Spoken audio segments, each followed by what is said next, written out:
all of these books gripped me from the first page, and I'm so excited to share them with you. So this is my very first YouTube video, which is so wild. I just wanted to document the things that I love in a different way, in a more creative way. And so this is my first video. I'm going to be sharing with you my 5-star reads of 2025. Okay, so starting out with a bang, The Nightingale. This one was so popular a while back, and I'd finally had jumped on the bandwagon like a year after it had gone on its whole viral thing. I definitely got what it was about. This is a historical fiction. Oh my goodness, it was so emotional. I definitely ugly cried a ton, but once you get to the ending, there's a purpose for everything, and there was a purpose in my sobbing in the book. It was so emotionally immersive. Kristen Hanna has a way of pulling in her readers as if it's my story, and I just think her writing is so beautifully written and very articulate, and it brings in emotion in a way that feels extremely raw and like I'm living in that world as well. And so that's what this was. I also got like the cute sprayed edge version of it. So cute. Okay, so on to the next book before I emotionally spiral. Happiness for Beginners by Katherine Center. This book was so fun to me. I thought it was so sweet. I hate losing and love winning. I am extremely competitive, and I'll do like whatever it takes to win in games, you know, morally. So this is about a woman who is going through a hard time, and she decides she's gonna go on some like survival wilderness thing in the mountains, and it's pretty hardcore, and she's determined that she's going to walk out and like be one of the best ones at the end. And so the entire time I was rooting for her. It's a rom-com, so there was some love involved, and it's kind of like enemies to lovers trope type thing. It's her brother's best friend who she just repulses at first, and so I think it was so fun and so cute, and it got my competitiveness into it, and then also my love for rom-coms was in it. And I think Katherine Center's writing is quite humorous. Definitely didn't lack emotional depth, but it was coated with a good amount of humor and lightness, so it was the perfect combination. I feel like Katherine Center's books are a good cleanse after any emotional heavy read. My next 5-star read was Then She Was Gone. This book was interesting. It's about grief, really, honestly, if you break it down. It's about a mother whose daughter had been kidnapped, and throughout the book you're kind of trying to figure out closure, like is she ever going to get closure, because she hadn't had it after years and years of her disappearance.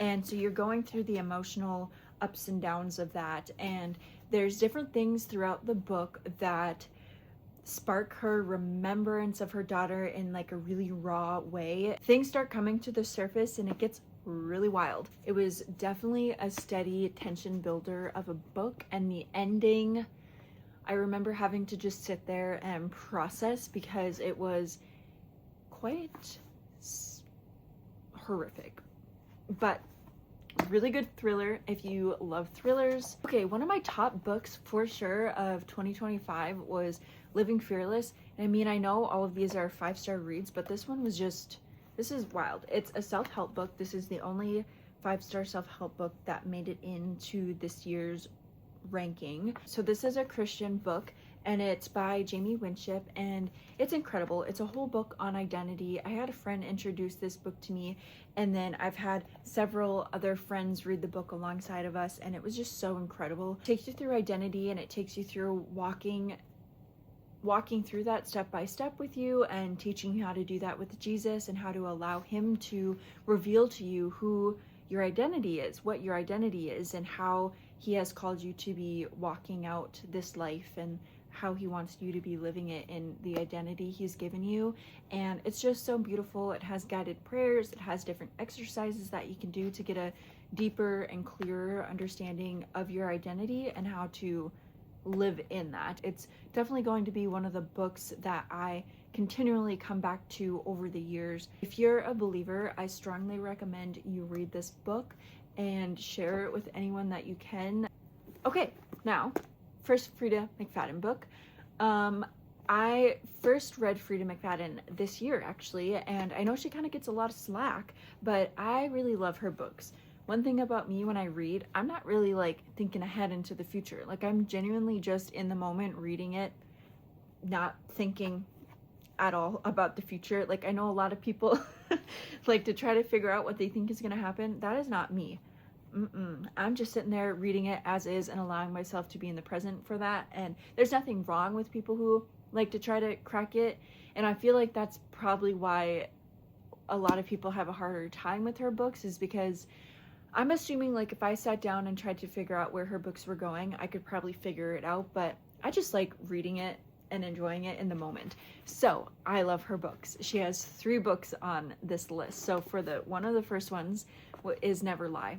This was the very first book that I ever read in one entire day, and I was so proud of myself. It was super fun. Oh my gosh, I forgot I was gonna start doing that. I have a really poor memory. I don't like, I'll read a book and then as soon as it's closed, I'm like, so to help myself with that, I said I was gonna start putting sticky notes, but I never did. Yeah, this was a really good book. It's a psychological thriller.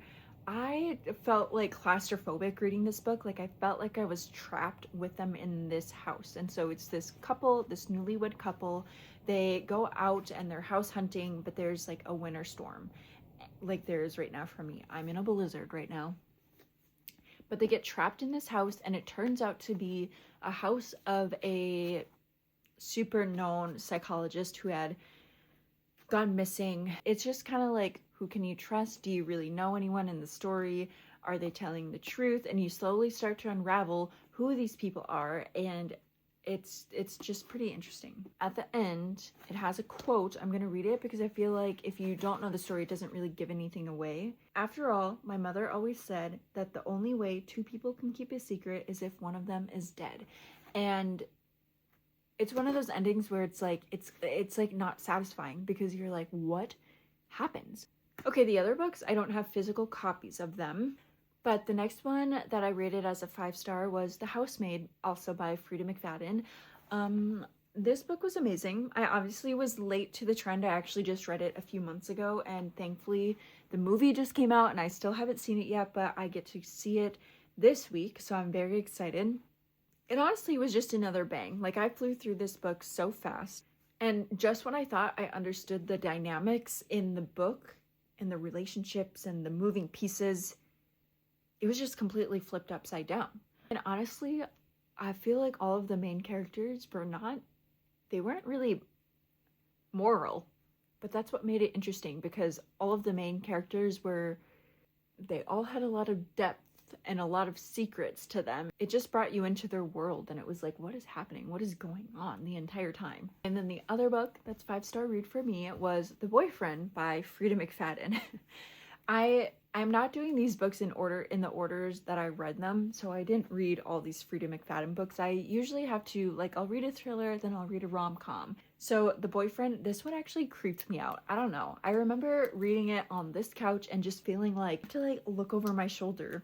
It felt a little bit too realistic to me. You're reminded that you can never really fully know somebody. One thing that I really liked about this book, and one of the reasons why I rated it 5 stars, was because by the end of the book, I felt like my emotions were extremely clouded and complicated in regard to one of the main characters.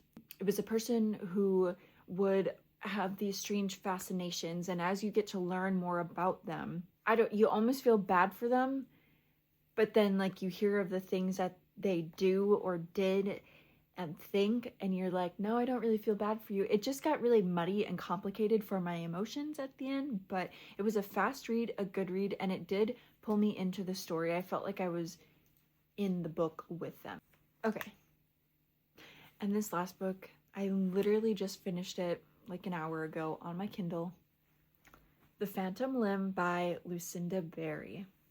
I have never read any of her books. This book had been on my TBR for quite a while, and I saw that it was on Kindle Unlimited, and I just recently got this Kindle for Christmas, and so I read it. It is definitely a psychological read. It's very deep. There are tons of trigger warnings on it. I don't even know how to talk about this book without potentially saying things that could like trigger someone. So just fair warning, I'm going to be talking about this book for the next minute or so, but there is heavy talk on cutting, on suicidal ideation and attempts, and severe child abuse and sexual assault to children. And it's about two twins, and at the very end there's a giant twist, which I did not see this coming at all.